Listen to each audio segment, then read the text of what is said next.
students, welcome to the lecture on Introduction to International Business. And after this lecture, we will be able to learn the following objectives: explain the international business, describe international strategic choices, understand the nature, scope and need for international business, understand the importance of international business. Let's start with an introduction to international business. International business is a word that is used to cooperatively explain all profitable deals, confidential and governmental, trades, assets, logistics and transport that take place among two or more regions, countries and nations outside their political periphery.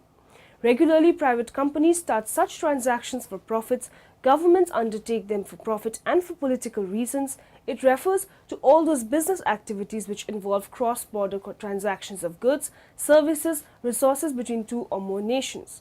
Transaction of economic resources contain money, skills, people and so on for worldwide production of physical goods and services such as finance, banking, insurance, construction and so on. The simplest definition for international business is cross-border or economic activity. This has existed in various forms ever since human communities began interacting with one another. When human tribes first started trading beads or minerals like flint more than 10,000 years ago, they were engaging in prehistoric forms of international business. Of course, trade has become slightly more complicated since then. Nowadays, international business refers to the exchange not only of physical goods, but also of services, capital, technology, and human resources. We look at how firms can increase their profitability by expanding their operations in foreign markets. We discuss the different strategies that firms pursue when competing internationally, consider the pros and cons of these strategies, discuss the various factors that affect a firm's choice of strategy, and look at the tactics firms adopt when competing head-to-head across various national markets. Let us now discuss the international business. International business conducts business transactions all over the world. These transactions include the transfer of goods, services, technology, managerial knowledge, and capital to other countries. International business involves exports and imports. Business activities and really have a firm grasp on international business going forward. So first off though, let's really identify what we mean by business. I know many of you understand what this concept is. Many of you engage in business activities every single day, but really let's define it and make sure everyone's on the same page. So a business, we often call it an enterprise or a firm. It's whenever an organization of some sort engages in a trade of goods or services, or both, to consumers. To really make it simple, think about your own lemonade stand that you had when you were a 6-year-old. Right? That was a business. You were operating a business. You sold lemonade, which was a good, to prospective customers, and they would in turn provide you with some sort of currency, something of value, most likely money. Many of you probably tried selling lemonade at $10 a pop and failed at operating your own business. But whether or not you failed, you still engaged in a business, and most businesses engage in what you tried, profit, right? Most businesses try and acquire profit, and so they sell their goods or services above what it costs them to produce. However, many businesses also operate as non-profit entities, and therefore they sell their goods or services at a level that just covers the costs of operating their business. So whether or not you engage in business such as Walmart or you are Goodwill, you are both businesses. So what makes a business an international business? Well, it's very, very simple. As soon as a business, an organization, engages in business activity across regions or country or political borders, they all of a sudden have become an international business. Many private and governmental businesses are international. Any sales business, international. They'll sell their goods across borders.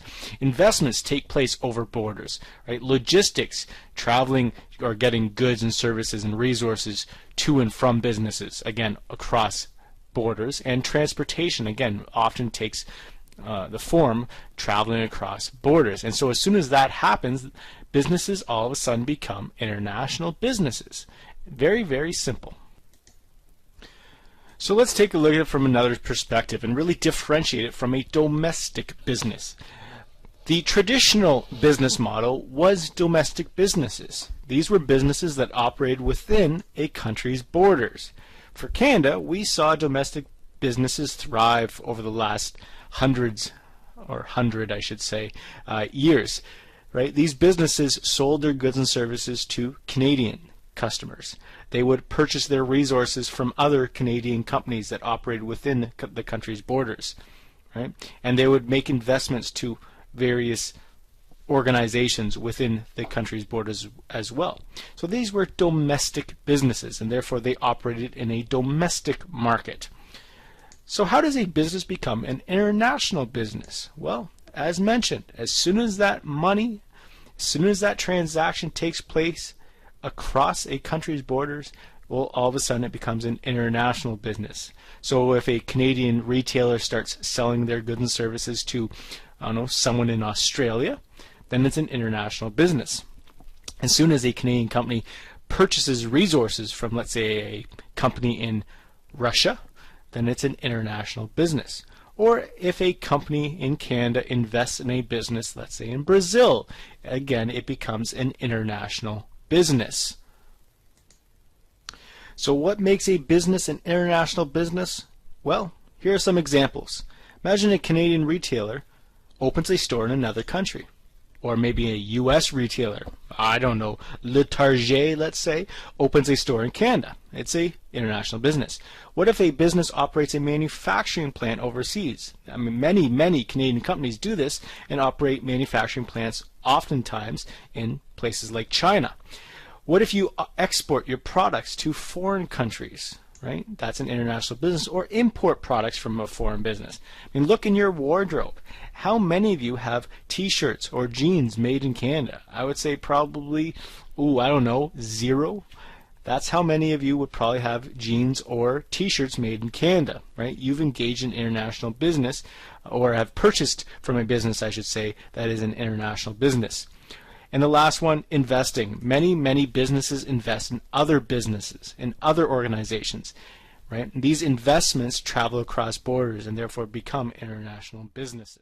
International business is also known or called or referred to as a global business or an international marketing.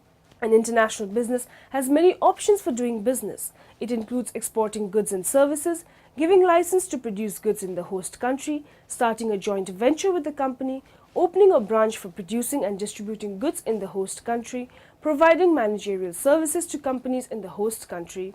Features of international business. The nature and characteristics of features of international business are large-scale operations. In international business, all the operations are conducted on a very huge scale. Production and marketing activities are conducted on a large scale. It first sells its goods in the local market, then the surplus goods are exported. The integration of economies. International business integrates or it combines the economies of many countries. This is because it uses finance from one country, labor from another country, and infrastructure from another country. Dominated by developed countries and MNCs. International business is dominated by developed countries and their multinational corporations, MNCs. At present, MNCs from USA, Europe, and Japan dominate or fully control the foreign trade. Benefits of participating countries. International business gives benefits to all participating countries. However, the developed or the rich countries get the maximum benefits. The developing or the poor countries also get benefits. Keen competition. International business has to face keen or too much competition in the world market. The special role of science and technology. International business gives a lot of importance to science and technology. The international restrictions. International business faces many restrictions on the inflow and the outflow of capital, technology, and goods. Sensitive nature. The international business is very sensitive in nature. Global business. Global business consists of transactions that are devised and carried out across national borders to satisfy the objectives of individuals, the companies, and the organizations. These transactions take on various forms which are often interrelated. The primary types of international business are import-export trade and foreign direct investment (FDI). The latter is carried out in varied forms, including wholly owned subsidiaries and joint ventures. Additional types of international business are licensing, franchising, and management contracts. Environmental factors of international business. Environmental factors for international business comprise the external relations a firm will face in going global. These include, most importantly, the economic, political, and legal environments, each of these always entangled with the others. The basic issues. The central issues for the decision to go global are concerned with minimizing risk. A company, when considering the environment that it will deal with when entering a new market, has to deal with certain variables. The economic environment. This element comprises the nature of the economic system and the institutions of a particular country or a region. It also takes into account the nature of the human and natural resources within the target market. The political environment. Closely tied to the economic environment is the political one. It itself also dealing with the nature of systems and institutions. Many variables to consider here are the stability of the political system, the existence of local or international conflict, the role of state enterprise, and the nature of the bureaucracy.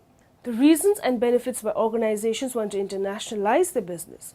Nowadays, there are many organizations which want to increase their business abroad. Companies go international for a variety of reasons, but typically they want company growth or expansion. In this blog post, we will find out some of these things and also we will think some benefits that organizations can reach by the act of making something international. Usually, reasons for internationalizing are growth, employees, resources, and ideas. Many companies are looking international markets for getting growth because they want to expand their business.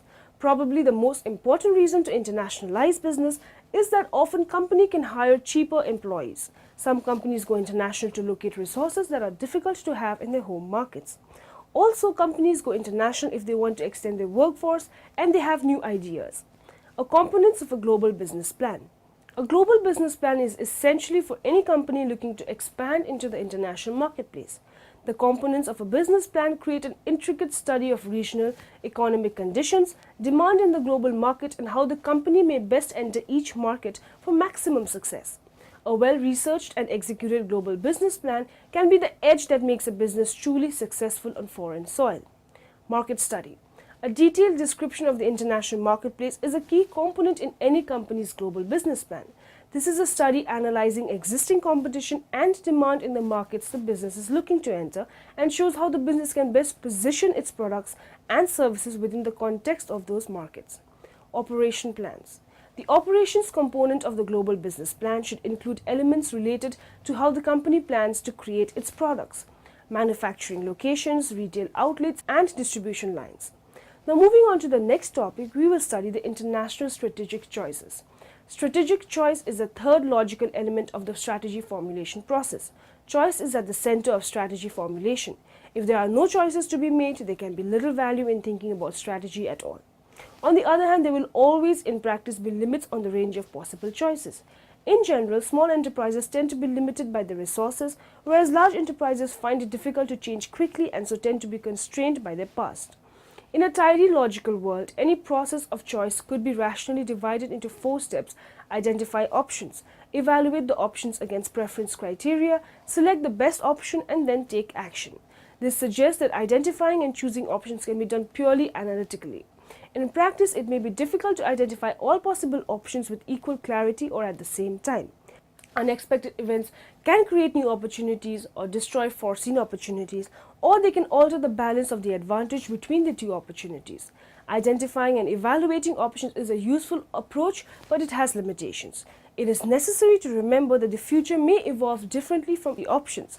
Since strategic choice tends to be so fuzzy, it is useful to define the words being used. We shall adopt the following definitions. Choice and strategic choice refer to the process of selecting one option for implementation. An option is a course of action that it appears possibly to take. The simplest form of choice is therefore between taking an option and not taking it, doing it or not doing it. Most choices have more shades of possibility than this. International strategy.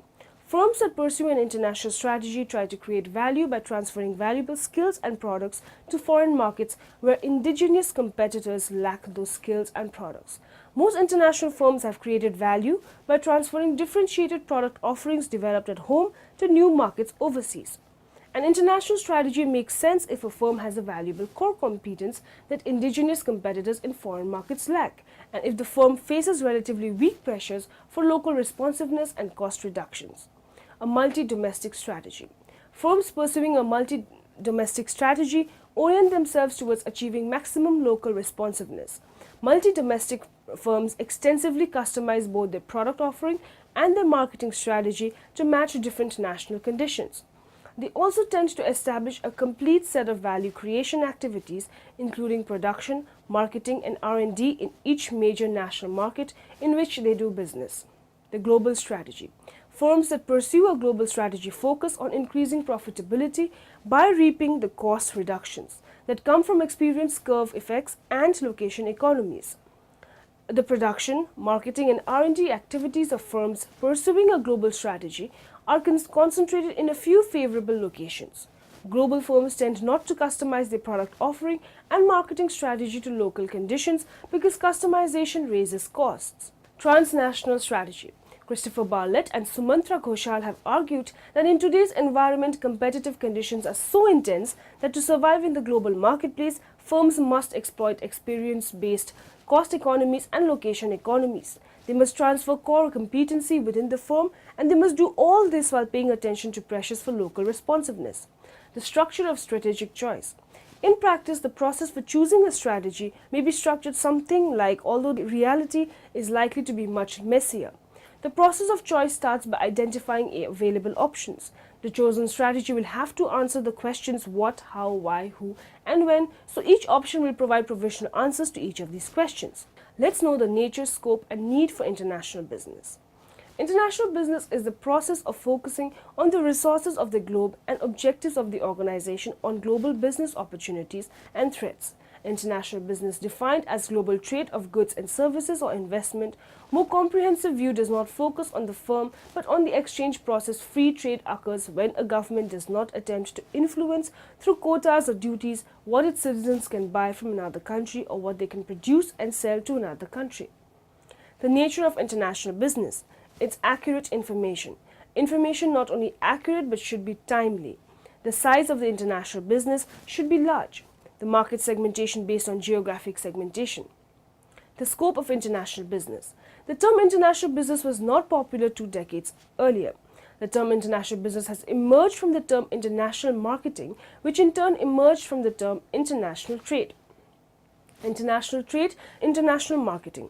Originally, the producers used to export their products to the nearby countries and gradually extended the exports to far-off countries. Gradually, the companies extended the operations beyond trade. International marketing to international business.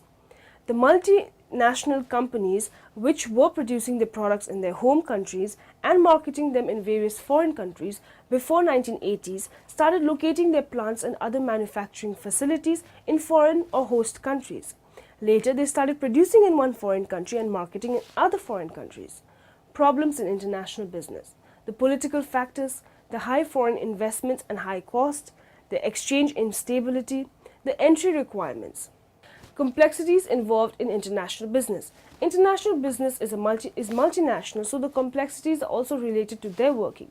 Some of these complexities are controlling the market. Multinational corporation trying to control the market of the host country. Whenever they enter a new country, the first strategy is to eliminate the competitors either by taking over the business or forcing them out of market by following price reduction policies. Exhausting the natural resources. Multinational corporations set up their production facilities in those countries where the natural resources are available in sufficient quantities. The points that highlight the importance of international business are to earn foreign exchange. International business exports its goods and services all over the world. This helps to earn valuable foreign exchange. This foreign exchange is used to pay for imports. Foreign exchange helps to make the business more profitable and to strengthen the economy of its country. Optimum utilization of resources. International business makes optimum utilization of the resources. This is because it produces goods on a very large scale for the international market. International business utilizes resources from all over the world. It uses the finance and the technology of rich countries and the raw materials and labor of the poor countries. Achieve its objectives. International business achieves its objectives easily and quickly.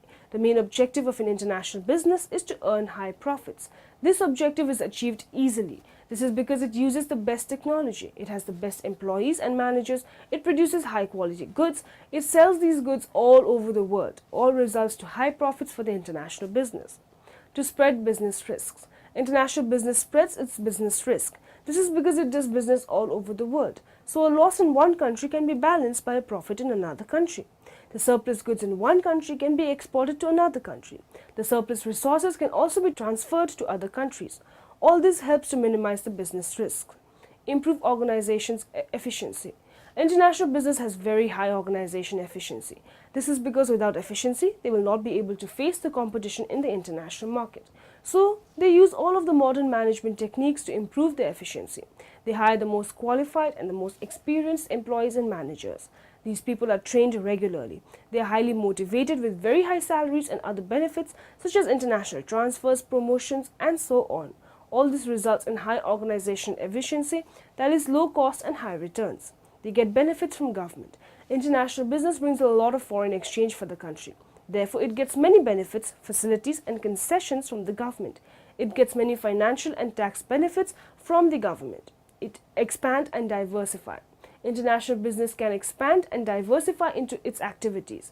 This is because it earns very high profits. It also gets financial help from the government. The increase in competitive capacity. International business produces high quality goods at low cost.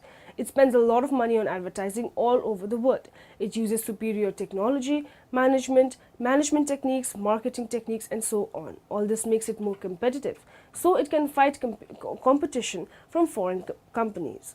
Now, in the end, let us summarize what we have learned in this lecture. International business is the process of focusing on the resources of the globe and objectives of the organization on global business opportunities and threats. International business is dominated by developed countries and multinational corporations, MNCs. A transnational strategy makes sense when a firm faces high pressures for cost reductions and high pressures for local responsiveness. Global business consists of transactions that are devised and carried out across national borders to satisfy the objectives of individuals, companies, and organizations. An international strategy makes sense if a firm has a valuable core competence that indigenous competitors in foreign markets lack, and if the firm faces relatively weak pressures from local responsiveness and cost reductions. International business is important and necessary because economic isolationism has become impossible.